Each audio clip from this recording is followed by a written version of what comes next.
Hello, I'm Professor Matthew Rotella, and today in this tutorial I'm going to go into using displacements.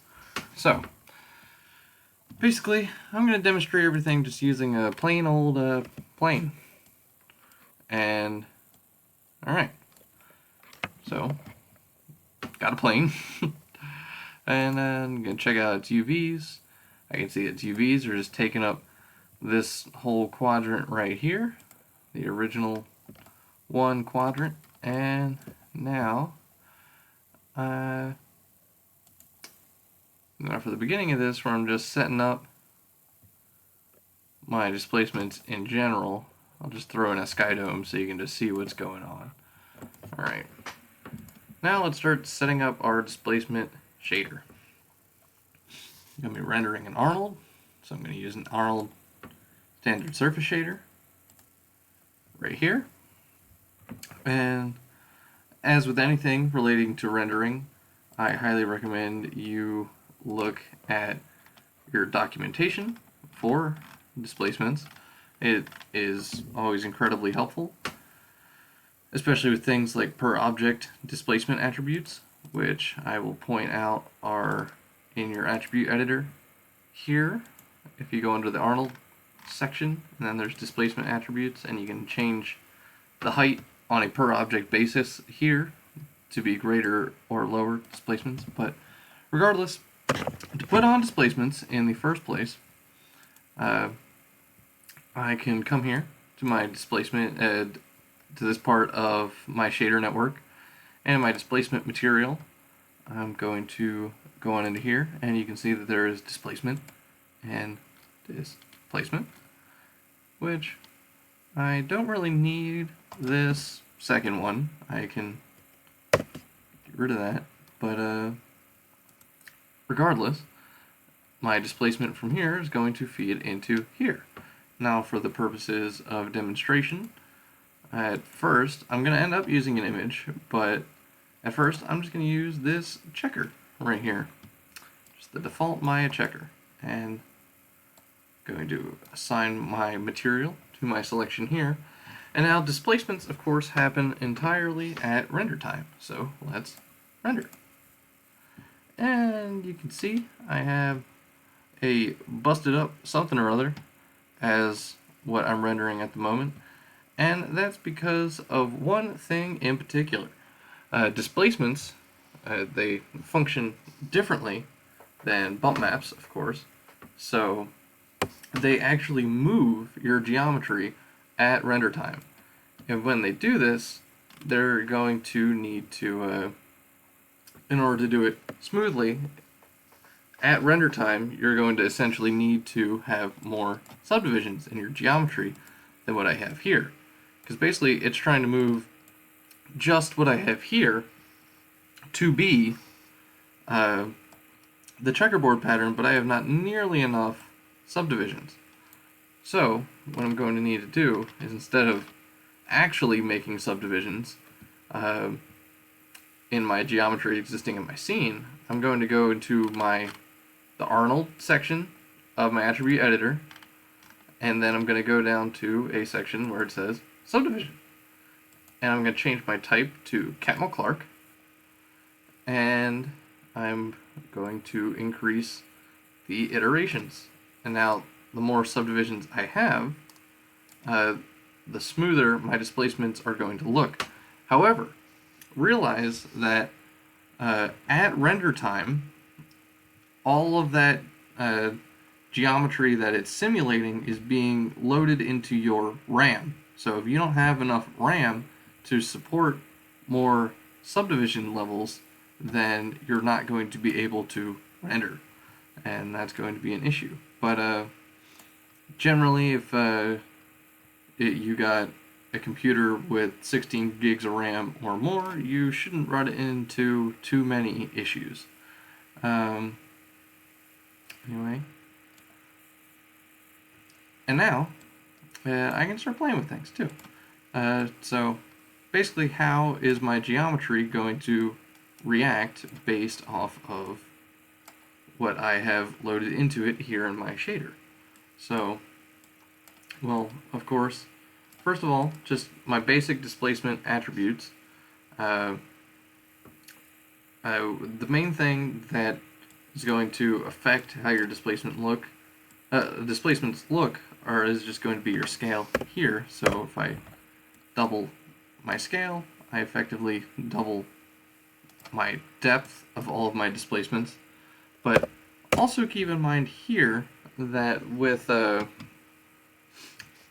just your regular displacement, as opposed to vector displacements, it only displaces geometry perpendicular to the original surface normals.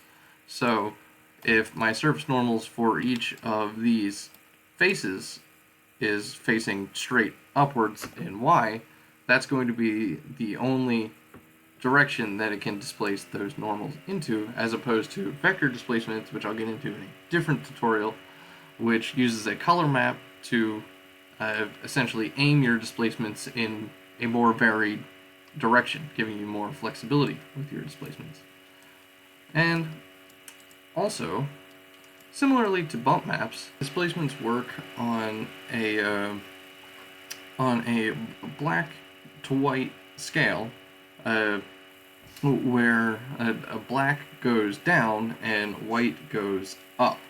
Now, you'll notice that unlike bump maps, however, it's working off of my alpha, which my alpha for my checker is not going to change here, so if I adjust my values, it's not going to change.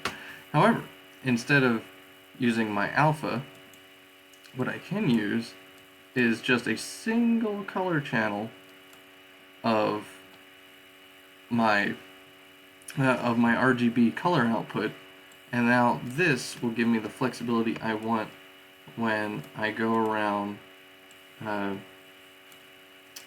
adjusting the color on my checker. So if I bring my white to be darker, then I am making it flatter, and similarly if I make my black lighter, I am making it raise higher, with a 50% gray being no change from the original, and then white raising upwards from that 50% gray. Anywho, let's see, to show you even more of a difference, not only of the power of displacement maps, but of the difference between them and bump maps. What I'm going to do is first, well, I'm not going to run the IPR. Next, I'm going to make a more differenter light that will give me, or actually, I'll make a more differenter light that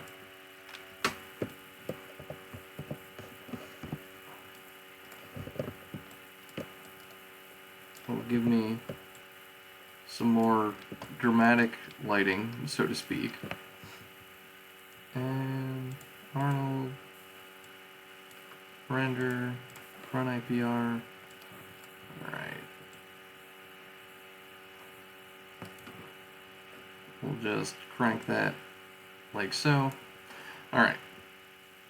And yeah, we'll work with this. Okay, so now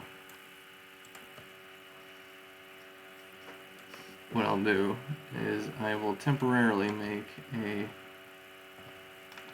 different shader. Well, I'm also going to get rid of, well, first I'm going to turn off my IPR for a time, and I'm eventually going to be replacing that displacement image, but I'm going to make a new AI standard surface, and what I'm going to do is I'm going to use this circuit board displacement map that I have to, well, essentially get a plain polyplane and turn it into a modeled circuit board, which this was made using a tool that is actually linked right on Arnold's site on the displacement page, so this Displacement which it just randomly generates a texture using some JavaScript and various whatnot. And I'm going to be using that as my displacement. But before I use it as my displacement, I'm going to put it as my bump map on this shader. And default, source images, circuit board, displacement, open. Okay. And now select my plane, assign material to selection, and we'll see what I get. Now first it's going to have to convert my texture to a .tx file before it renders. But anyway, there's my circuit board as my bump map. And you can see I get a pretty decent result of getting a circuit board design on there. It's certainly workable. I can't say that it's not. However, let me see. I'm gonna store this as a snapshot, and now up here for my displacement I am going to use the same file,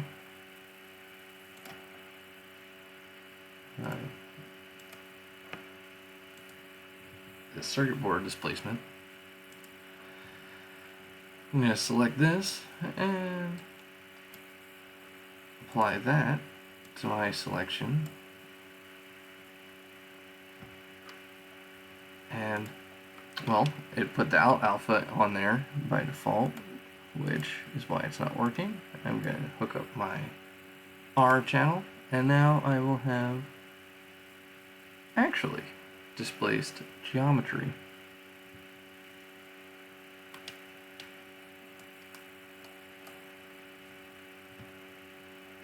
And now it is actually moving my geometry at render time, as opposed to bump mapping, which just gives you the illusion of a raised surface, which is why I'll point out things here in a second.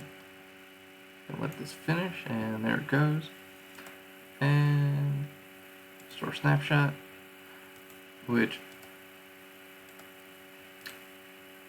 most notably, the difference, which if, with some better lighting, I would get rid of these errant shadows that I don't necessarily want. But most notably, you see this breakup along the back edge, where everything is actually getting raised, as opposed to this bump mapping, where everything is still obviously a perfectly flat plane, and it's just the illusion of things. But anyway, hopefully this helps you learn about hooking up displacements, and also just the power they hold in giving you higher fidelity results. Thank you for watching, and I hope you learned.